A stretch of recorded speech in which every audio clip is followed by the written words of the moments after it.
will start mathematics class 9th chapter 2 exercise 2.2. तो पहला question हमारे पास है right the base and exponent of each of the following. हमारे पास ये क्वेश्चन है 7 की पावर 15. इसका मतलब ये हुआ कि 7 हमारे पास हुआ हमारा बेस और एक्सपोनेंट जिसे हम इसकी पावर भी कहते हैं वो हुआ हमारा 15. नेक्स्ट इसी तरह -189 की पावर 10 है तो -189 हमारा बेस हुआ और एक्सपोनेंट हमारी हुई हमारा 10. फिर नेक्स्ट 108 हमारा बेस हुआ और 64 जो है हमारा एक्सपोनेंट हुआ. ठीक है. फिर नेक्स्ट हमारे पास क्वेश्चन है indicate which of the following are positive real numbers and which are negative real numbers. Positive real numbers जो होते हैं वो पॉजिटिव साइन होता है उनका. ठीक है. जैसे हमारे पास है 8 की पावर 4. अब ये डिपेंडेंट होता है इस पावर पे जो एक्सपोनेंट है. अब अगर हमारा एक्सपोनेंट जो है वो इवन नंबर हुआ तो फिर हमारा पॉजिटिव होगा, पॉजिटिव रियल नंबर होगा हमारा. तो ये होगा हमारा पॉजिटिव रियल नंबर. फिर नेक्स्ट हमारे पास -113 की पावर 107 है. अब देखिए हमारे पास जो है इधर नेगेटिव साइन आ गया और इधर हमारे पास आ गया हमारी पावर जो है वो जो लास्ट नंबर होता है उसको देखते हैं. ये हमारे पास ऑड नंबर है तो इसका मतलब ये हुआ कि माइनस जो है वो माइनस ही रहेगा और ये जो है हमारा जो नंबर होगा वो नेगेटिव रियल नंबर होगा. एक्चुअली इसका जो कॉन्सेप्ट है वो मैं आपको सिखाना चाहती हूँ. जैसे फॉर एग्ज़ाम्पल अगर लिखा होगा -2 की पावर 2 तो इसका मतलब ये एक्चुअली होगा कि -2 इंटू -2 हो रहा है ये और माइनस इंटू माइनस हुआ प्लस तो यानी पॉजिटिव हो गया नंबर, पॉजिटिव रियल नंबर बन गया और 2 2 4. अगर हमारे पास इसी तरह -2 इंटू अगर हमारे पास है -2 की पावर 3 तो हो रहा है ये कि -2 इंटू -2 इंटू -2 तो माइनस माइनस हुआ प्लस और प्लस माइनस हुआ माइनस. ये बेसिक जो है वो रूल्स हैं मल्टीप्लिकेशन और एडिशन के साइंस की. तो ये हमारे पास हुआ -8 तो ये हुआ हमारा नेगेटिव रियल नंबर. तो इसी कॉन्सेप्ट को दिमाग में रखते हुए हम लोग नेक्स्ट पे चलेंगे. -912 और इसकी पावर है 108. अब हमारे पास जो लास्ट टर्म है, लास्ट जो नंबर है वो हमारे पास है पॉजिटिव मतलब इवन है तो इसका मतलब हुआ कि ये पॉजिटिव रियल नंबर है. नेक्स्ट हम लोग बुक से सवाल देख लेते हैं. हमारे पास सवाल है कि which is the correct way of finding the value of 83 की पावर 9. इसका मतलब हम लोग इसकी दोनों कंडीशंस देख लेते हैं. We first multiply 38 with 83 and then find the 9th power of this product, या we first find the 9th power of 83 and then multiply with 38. तो ये कहना ये चाह रहे हैं कि हम पहले 38 को जो है वो 83 से मल्टीप्लाई करें फिर इसकी जो है होल की जो है वो 9th पावर निकालें, या हम 83 की 9th पावर निकालें और फिर इसको मल्टीप्लाई कर दें 38 से. तो सही तरीका यही है कि हम 83 की पावर 9 निकालेंगे और फिर इसको 38 से मल्टीप्लाई कर देंगे. नेक्स्ट हम लोग सिंप्लीफाई द फॉलोइंग. अब ये देखें इसमें सॉल्यूशन हम लोग सॉल्यूशन लिखेंगे और ये जैसे मैंने आप लोगों को सिखाया था अभी 91 -91 इंटू -91 इंटू -91 और इंटू -91. ठीक है. तो फिर ये जो है इसका आंसर जो हमें इतना 91 को मल्टीप्लाई करने की ज़रूरत नहीं है. सिर्फ हम लोग को सिंपली ये लिख देंगे कि हम लोग के पास ये नंबर जो है वो इवन है. इसका मतलब पॉजिटिव में आंसर आएगा तो हम बस 91 की पावर 4 लिख देंगे. ठीक है. ये आपका हुआ रिक्वायर्ड आंसर. नेक्स्ट में हम देखेंगे, देखिए ये सिंपल रूल्स है जो मैं आप लोग को सिखा रही हूँ.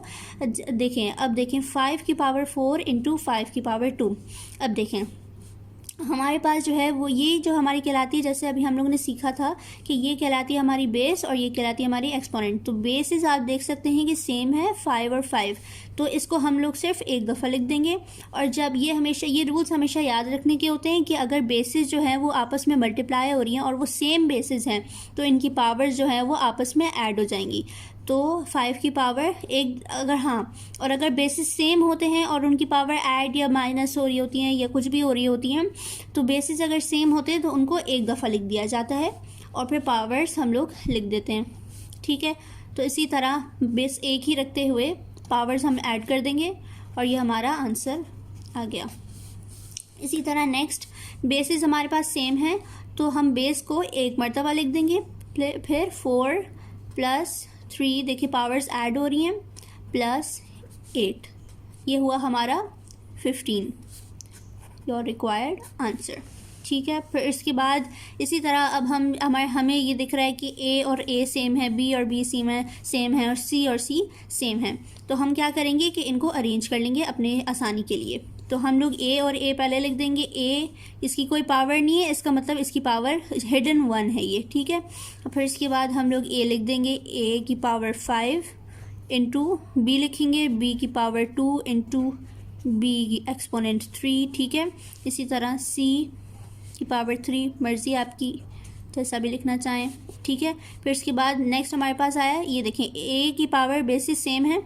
ठीक है, बेसिस सेम है तो पावर्स ऐड हो गई हैं आपकी। तो ए एक दफ़ा लिख देंगे और 5 + 1 6 हुआ आपका। मल्टीप्लाई डालने की ज़रूरत नहीं है, आप ऐसे भी लिख सकते हैं, क्योंकि ऑब्वियसली अगर आप ऐसे लिख रहे हैं तो ऑब्वियसली इसका मतलब यही हुआ कि ये आपस में मल्टीप्लाई हो रही है। ठीक है, बेसिस सेम है बी और इसको एक दफ़ा लिख दिया, 3 + 2 आपका 5 हुआ। ठीक है, सी लिख दिया आपने, सी सेम होगा। ठीक है, 3 + 2 आपका 5 हो गई और रिक्वायर्ड आंसर। ठीक है, फिर नेक्स्ट 7। ठीक है, फिर उसके बाद 8 वाला है। ठीक है, अब फिर इसके बाद एक और रूल आपको सीखने को मिलता है इधर कि अब देखें ये ब्रैकेट है। ठीक है, 8 × 3 हो रहा है और बाहर एक्सपोनेंट आपके पास है 4। अब ये 4 जो है अंदर की जो भी जितनी भी टर्म्स होती हैं उनकी पावर बन जाता है। ठीक है, ये जो है इससे मल्टीप्लाई हुआ और ये जो है इससे मल्टीप्लाई हुआ होने से मतलब ये है कि इसकी पावर बन गया। ठीक है, तो आप सिंपली इस तरह लिख देंगे 8 की पावर 4 इंटू 3 की power 4 your required answer. Next आप आ जाएं, इसी तरह जो अभी हमने रूल सीखा था, ये देखें 3 है, 3 जो है वो इससे भी मल्टीप्लाई होगा और 3 जो है इसकी भी पावर बन जाएगा। ठीक है, तो -4 की पावर 3 इंटू -5 की पावर 3। अब इसका आंसर जो है वो बुक में गलत लिखा हुआ है, ये जो है वो करेक्ट आंसर है। बुक में अक्सर मरतबा आंसर्स गलत हो जाते हैं तो घबराने की ज़रूरत नहीं है। ठीक है, इसी तरह सेम रूल से हम लोग यही करेंगे। 13 जो है वो ए से हो जाएगा और 13 जो है वो बी से हो जाएगा। तो ए की पावर 13 इंटू बी की power 13, simple answer your required answer. ठीक है, फिर नेक्स्ट इसी तरह सेम हम लोग इसी रूल से करेंगे कि 3 की पावर 5 इंटू वाई की power 5 your required answer. 12th वाला हमारे पास है सेम इसी तरह, वहाँ पे 2 टर्म्स थी, यहाँ पे 3 टर्म्स हैं तो कोई बात नहीं।